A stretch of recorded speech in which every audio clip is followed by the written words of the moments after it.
নমস্কার, সুপ্রভাত। আজ সকালের আমন্ত্রণে আপনাদের প্রত্যেককে স্বাগত। ভারতীয় শাস্ত্রীয় সঙ্গীত এই ক্ষেত্র, তাকে নিয়ে আমাদের অহংকার, আমাদের গর্ব আকাশচুম্বী। আজ সেই আকাশকে স্পর্শ করব আমরা। তাই আজকের সকালটা আমাদের কাছে ঐতিহাসিক সকাল। আজকের সকাল সেই ইতিহাসকে সাক্ষী করার সকাল। আজকের সকাল সেই ইতিহাস রচনা হওয়ার সকাল। তাই এই মুহূর্তে যে ইতিহাস রচনা হতে চলেছে, যে ইতিহাসের সাক্ষী আপনারা হতে চলেছেন, যার হাত ধরে, তার সঙ্গে আপনাদের পরিচয় করিয়ে দেব এমন কথা বলার ধৃষ্টতা আমি রাখি না। শুধু কথা বলতে পারি, সেই মহিরুহ, সেই সাঙ্গীত ব্যক্তিত্ব, সেই প্রাজ্ঞ ব্যক্তিত্বকে অত্যন্ত বিনম্রতার সঙ্গে, অত্যন্ত বিনয়ের সঙ্গে, অত্যন্ত সম্মানের সঙ্গে আমি সাদর আমন্ত্রণ জানাবো তারা টিভি পরিবারের পক্ষ থেকে। আমাদের সঙ্গে আজকে রয়েছেন, আপনারা জানেন, সঙ্গীত মহারুহ, মহিরুহ পণ্ডিত স্বপন চৌধুরী। পণ্ডিতজি, আপনাকে স্বাগত এবং সুপ্রভাত। আমন্ত্রণে আপনাদের সবাইকে আমার তরফ থেকে শুভ নববর্ষের শুভেচ্ছা, ভালোবাসা জানালাম। আর এখানে তারা স্টুডিওতে আসতে পেরে আমার খুব ভালো লাগছে। তো আপনাদের যদি কিছু জানার থাকে বা কোয়েশ্চেন থাকে জিজ্ঞেস করতে পারেন। আমি ছোট ছোট করে কিছু জিনিস বাজাবো, কিন্তু বেশিরভাগই আমার ইন্টারেস্টিং পার্টটা হবে কিছু কথাবার্তা। বেশ, আসলে আমাদের জানার চাহিদা, আমাদের পণ্ডিতজিকে নিয়ে আমাদের জানার ইচ্ছে বা জিজ্ঞাসা, সেটা মহাসমুদ্রের মতো। সেই সমুদ্রের সাঁতরে পার হওয়া এই 1.5 ঘন্টা কখনোই সম্ভব নয়, সে আমরা জানি। তবু তাকে যে ছুতে পারবো, তাকে স্পর্শ করতে পারবো, এতেই আমরা ধন্য হব। আজকের সকালটা সাজানো হয়েছে একটু অন্যভাবে। আজকের সকালটা আমরা থাকবো তো অবশ্যই পণ্ডিতজির সান্নিধ্যের উষ্ণতায়, কিন্তু সেই উষ্ণতাকে স্পর্শ করব একটু অন্যভাবে। আমার সঙ্গে আজকে রয়েছেন যিনি আরেক পণ্ডিত ব্যক্তিত্ব, পণ্ডিত প্রদ্যুৎ মুখার্জি। আমরা আজকে আড্ডাতে প্রদ্যুৎ মুখার্জিকে পেয়ে গেছি, পণ্ডিত প্রদ্যুৎ মুখার্জিকে পেয়ে গেছি। এটা আমাদের উপরি পাওনা, কারণ পণ্ডিত প্রদ্যুৎ মুখার্জির যাত্রাপথের, তার সাংগীতিক যাত্রাপথের বেশ কিছুটা পথ চলা পণ্ডিত স্বপন চৌধুরীর ছত্রছায়ায়, তার গাইডেন্সে। কাজেই আমার খুব ইচ্ছে ছিল যে, এবং তারা পরিবারের খুব ইচ্ছে ছিল যে, প্রদ্যুতের কাছ থেকেও যদি সেই যাত্রাপথের কিছু কিছু কথা, কিছু কিছু ঘটনা আমরা জানতে পারি, বেশ হয়। তাই প্রদ্যুৎ আজকে আমাদের সঙ্গে আমাদের এই সকালে রয়েছে। নমস্কার, সুপ্রভাত, গুড মর্নিং, থ্যাংক ইউ। আজকে আমি এখানে এলাম যখন আমার অ্যাকচুয়ালি আজকে আমাকে পণ্ডিত বলবেন না কেউ, কারণ আমার গুরুজি আছেন পণ্ডিত স্বপন চৌধুরীজি। তো উনি আসছেন শুনে আমি লোভ সামলাতে না পেরে চলে এলাম, কেন আমেরিকার পর আমার সঙ্গে কলকাতাতে এই প্রথম দেখা। তো ওনাকে আমি তো ধরতেই পারি না, তো আমি ভাবলাম এটাই সুযোগ, তা আমি তারা স্টুডিওতেই আসি, ওখানে গিয়ে দেখা করি। তাই আজকে এখানে চলে এলাম। এটা আমাদের বড় পাওনা, বড় প্রাপ্তি। আর আমাদের সঙ্গে আরেকজন সাংগীতিক ব্যক্তিত্ব রয়েছেন, অত্যন্ত গুণী, মানী শিল্পী, আমাদের আরেক অহংকার, পণ্ডিত হিরণময় মিত্র, হারমোনিয়ামে। আপনাকে স্বাগত এবং সুপ্রভাত আজ সকালের আমন্ত্রণে। আসলে এটাই হয়, একজন মহিরুহ, একজন মহাবৃক্ষ, সাংগীতিক বোধিবৃক্ষ যখন সঙ্গে থাকেন, তখন তার আশেপাশের যারা মানুষ, তারা বড় কুণ্ঠাবোধ করেন তাদের পরিচয় নিয়ে। আর আমার অবস্থা হয়েছে আরো খারাপ। কালকে সারা রাত মোটামুটি আমি জেগে কাটিয়েছি, অত্যন্ত নার্ভাসনেসে, যে আজকে সকালটা আমি কিভাবে এমন একজন লেজেন্ডের ঠিক 1 হাত দূরত্বে বসে, যাকে ছোটবেলা থেকে স্বপ্নে দেখেছি, যাকে ছোটবেলা থেকে কখনো এত কাছ থেকে দেখব বলে স্বপ্নেও ভাবতে পারিনি, কল্পনাতেও ভাবতে পারিনি, আজ তারই পাশে বসে তার কথা শুনবো, তার কথা জানবো এবং তার বাজনা শুনবো। হৈমন্তীদের একটা কথা বারবার মনে হচ্ছে, একটা গানের কথা, এমন স্বপ্ন কখনো দেখিনি আমি, পৃথিবীতে আজ স্বর্গ এসেছি না আমি। সত্যি আজ এই সকালটা আমার কাছে স্বর্গের সকাল। আর একটু সময় নষ্ট না করে চলে যাচ্ছি পণ্ডিত স্বপন চৌধুরীর সঙ্গে কথা বলবো, তার বাজনা শুনবো এই সেশনটাতে। কিন্তু তার আগে বন্ধুরা, যারা আপনারা ফোন করবেন, তারা অবশ্যই টিভির সাউন্ডটা মিউট করে ফোন করবেন, যাতে আমরা কথা বলতে এবং শুনতে পারি পরিষ্কার করে। আর আজ যাদের জন্মদিন, তাদের অনেক অনেক শুভেচ্ছা। খুব ভালো থাকবেন, প্রত্যেকে খুব ভালো রাখবেন। আমরা একটু কিছু পণ্ডিতজি শুনে শুরু করি। হ্যাঁ, একটু শুরু করা যাক। হিরণমা একটু বাজাও বাবা।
এই লগ্ন ঘরের যে বিখ্যাত তর্ধেনে থাক, এটা তো লগ্ন ঘরটাকে তো আপনি ছাড়া কেউ চালনাই করে না, এর চালক তো পুরোটাই আপনি। আর এই লগ্ন ঘরের স্পেশালিটি এই তর্ধেনে থাক, এটা আপনার হাতে পড়লে একটা অন্য মাত্রা নিয়ে নেয় পুরোটা। আর আমাদের সবাই শেখার আছে এই ব্যাপারটা। যে আর একটা ব্যাপার হচ্ছে, আপনি যখন আপনার তবলাটা কিভাবে শুরু হলো প্রথম এই লগ্ন ঘরে? প্রথম কথা ভাই, লখনৌ ঘরের আমি খালি ধারক নই, আমি লখনৌ ঘরের কেউ না, আমি স্রেফ একজন মানে কি শিক্ষার্থী বলতে পারো। তবে লখনৌ ঘরকে আমি খুব ভালোবাসি। অনেকে আছেন লখনৌ ঘরে এখনো, আমার খলিফা বেঁচে আছেন। তবে হ্যাঁ, লখনৌ ঘরকে আমি ভালোবাসি বলেই আমি চেষ্টা করি যাতে এই ঘরটা বেঁচে থাকে। কারণ সব ঘর এত এই ঘরটার উপরে চেপে বসে আছে যে এর থেকে বেরোনো আমারও একটু মুশকিল হয়েছিল এই প্রথম দিকটায়। তো আমার যে শেখার যে জিনিসটা শুরু হয় যখন আমার 5 বছর বয়স, তখন আমার বাবার এক বিশিষ্ট বন্ধু ছিলেন, যার নাম ছিল সন্তোষ কৃষ্ণ বিশ্বাস। তো আজকে আমি তাকে তো পণ্ডিত বলতে পারি না। যদি লোকে আমাকে পণ্ডিত বলে, অ্যাকচুয়ালি আমি পণ্ডিত নই, আমি শ্রী স্বপন চৌধুরী। পণ্ডিত অনেকে আছেন, তারা পণ্ডিত, আমি পণ্ডিত নই। আমি তো এখনো মনে করি না আমি পণ্ডিত, আমি মনে করি আমি এখনো আমার অনেক শেখার আছে, আরো শিখতে চাই। তো আমার গুরুকে আমি তো পণ্ডিত বলতে পারি না, আচার্য বলতে পারি আমি। তো তিনি একজন মানুষ ছিলেন যিনি তবলাকে কোনোদিন পেশা করেননি। তবলাটা তার কাছে ছিল নেশা। তবলা ছাড়া উনি আর কিছু জানতেনই না, অথচ নিজে একজন qualified, is very educated person, যিনি রিজার্ভ ব্যাংক অফ ইন্ডিয়ার একটা বড় পজিশনে কাজ করতেন। কিন্তু ওই তবলা করে তার একটা নেশা ছিল। তো আমার বাবা যখন ওনাকে বললেন যে তুমি শেখাও, উনি প্রথমে বলেছিলেন না।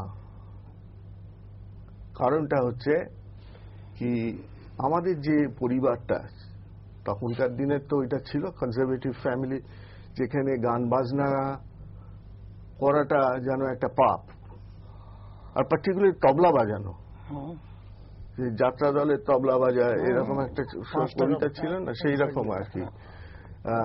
কিন্তু যাই হোক, ফাইনালি উনি আমাকে শেখাতে আরম্ভ করেন, এবং তার কারণ হচ্ছে যে বাড়ির সবাই সেটা মেনে নিয়েছিল। তো সেই আমার শুরুয়াত হয় ওনার কাছে। আর ওনার জীবনের শেষ দিন পর্যন্ত ওনার কাছে আমার যা কিছু শিখেছি, ওনার প্রথম আমি ঠিক বুঝতে পারতাম না ওনার ডেপথ কতটা ছিল। কারণ উনি তো কোনোদিন বাইরে বাজাননি, তো যার ফলে অনেকে এই কোয়েশ্চেনটা করেছিলেন, আরে উনি কি, ও কে তিনি, তার তো কোনো নাম নেই, তিনি কি, তুমি অন্য কারুর কাছে গিয়ে শেখো।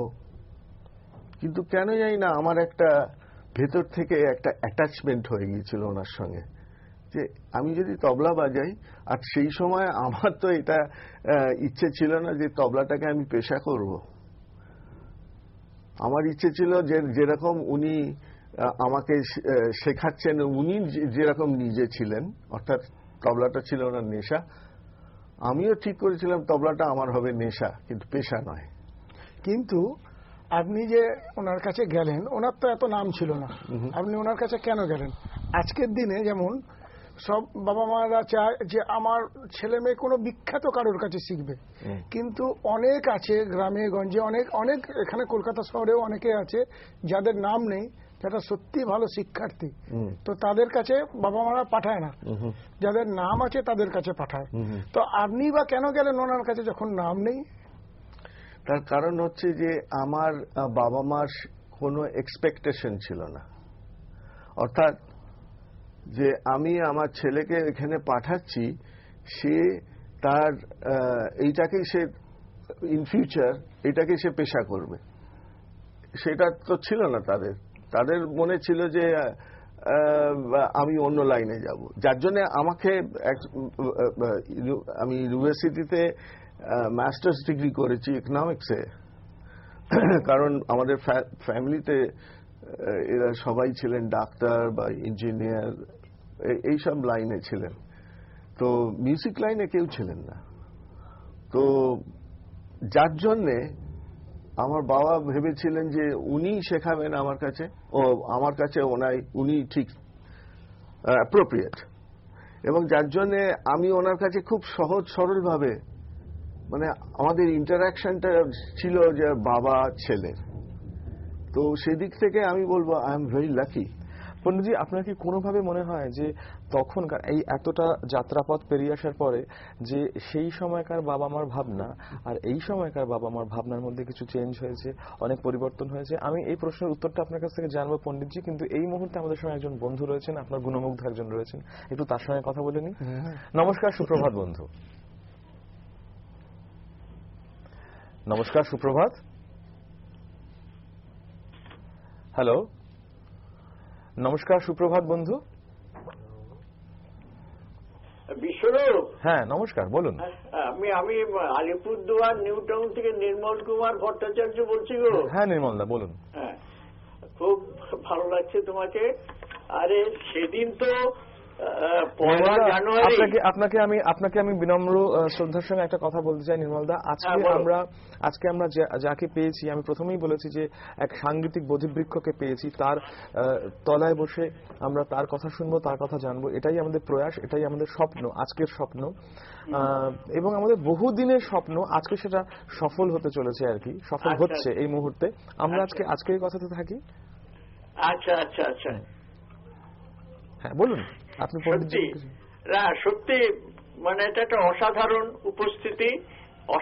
উপস্থিতি, মানে কি যে ভালো লাগছে বুঝি না। অত মানে রাগিনী তাল অত অঙ্কের ব্যাপারগুলো বুঝি না, কিন্তু খুব ভালো লাগছে। আমাদের এখানে তো খুব ঠান্ডা পড়ে গেছে, এই লেপের তলে শুয়ে শুয়ে শুনছি।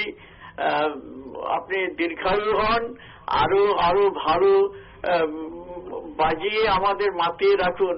এর তো কোনো তুলনা হয় না এই ধরনের। আর তারা মিউজিক, তারা টিভি, এই যে প্রতিভা নিয়ে আসছে, এরও কোনো তুলনা হয় না। কাজে সবাইকে আমার আন্তরিক প্রীতি স্নাত ভালোবাসা জানাচ্ছি।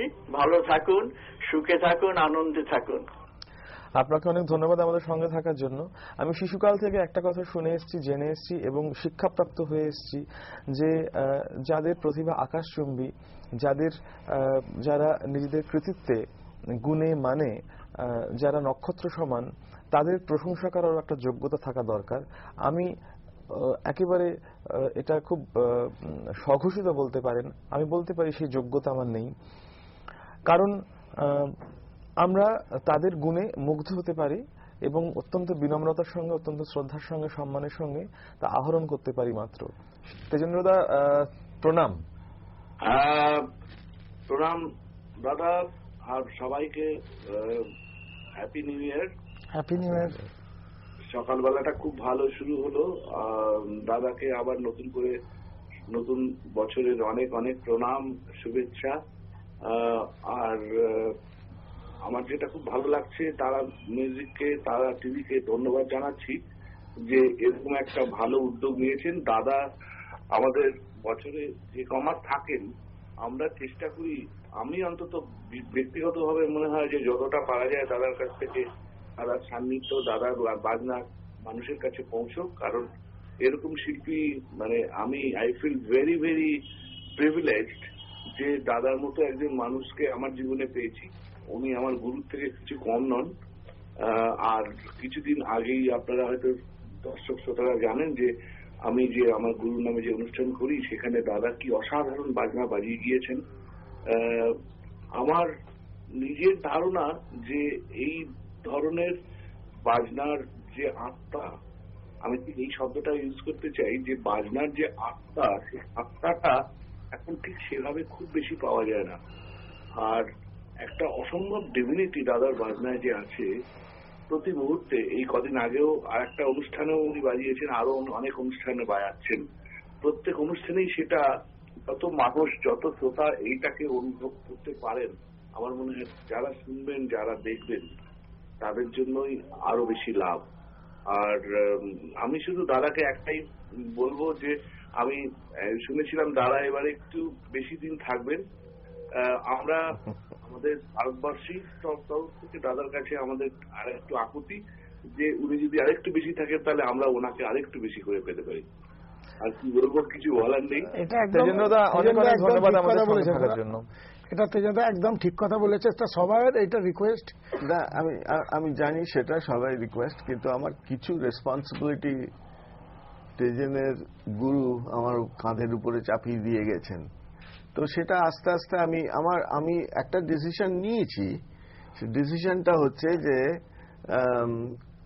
এরপর থেকে ইন্ডিয়াতে আমি আর একটু বেশি দিন থাকবো। এটাও আরেকটা ইতিহাস তৈরি হলো এই মুহূর্তে। এটা কিন্তু উনি অঙ্গীকারবদ্ধ হলেন পণ্ডিতজি, যে ইন্ডিয়াতে আমরা যারা ভারতবাসী এবং যারা বঙ্গবাসী আরো বেশি করে তাকে পাবো। হ্যাঁ, না সেটা ঠিক, কারণ অনেক দিন হয়ে গেছে ওখানে। তো এবারে ইচ্ছে আছে এখানে আর একটু বেশি দিন থাকবো। বাহ, আমি তো বলছিলাম এখানে 6 মাস, ওখানে 6 মাস, সব থেকে ভালো হয়। আমাদের হাতে সময় কম। আচ্ছা দাদা, একটু সময় তো কম, একটু যদি আপনার সেই স্পেশাল ধীরে ধীরে একটু শোনান মধ্যলয়।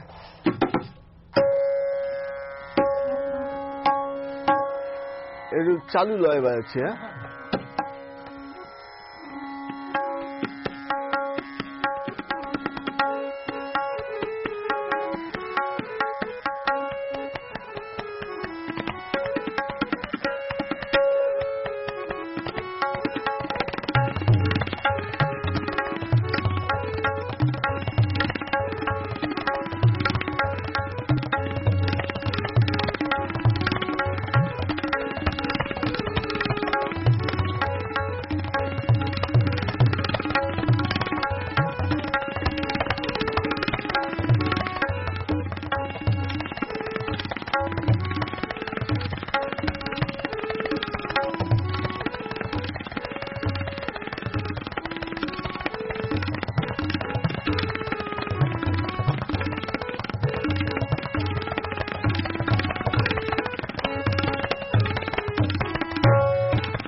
তো বাজালাম রেলা।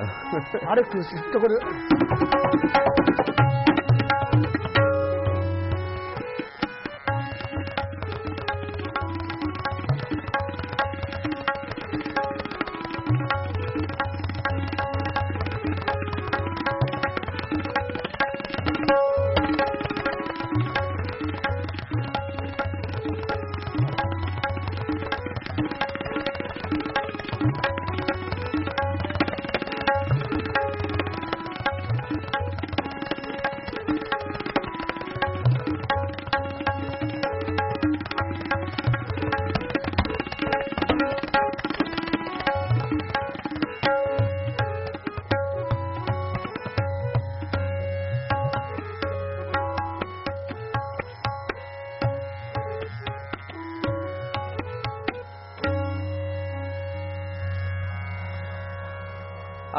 আমার একদম শেষে, অনুষ্ঠানের একেবারে শেষ সময় উপস্থিত, বিদায় বলতে ইচ্ছে করছে না, তবু বলতে হবে, ঘড়ির কাঁটা সেই নির্দেশই দিচ্ছে আমাদের।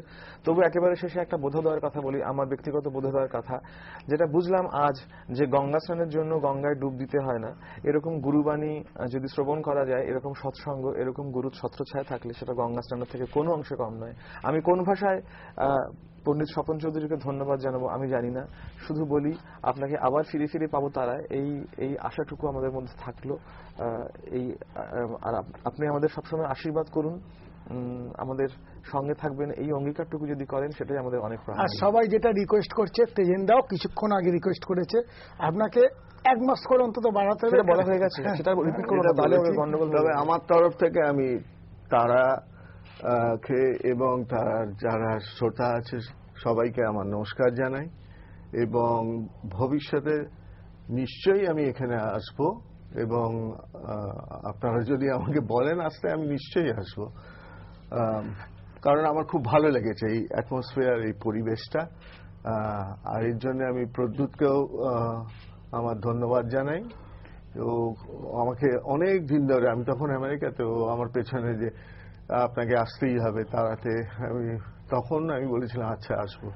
হ্যাঁ, প্রথমে না করে দিয়েছিলাম, দাদা এটা আমার অনুরোধ, আর দীপঙ্কর নাগের অনুরোধ, তখন বললো ঠিক আছে আমি নিশ্চয়ই আসবো। প্রদ্যুৎ ধন্যবাদ, তোমাকেও ধন্যবাদ, হিরণময়দা আপনাকেও, আর ধন্যবাদ বন্ধুরা আপনাদের। সকলে খুব ভালো থাকবেন, সকলকে খুব ভালো রাখবেন, এই বলে আজকের অনুষ্ঠান শেষ করছি। আমরা একটু যদি কিছু শুনি, মানে ওই শুনতে শুনতে আমরা বিদায় নেব। আচ্ছা আচ্ছা।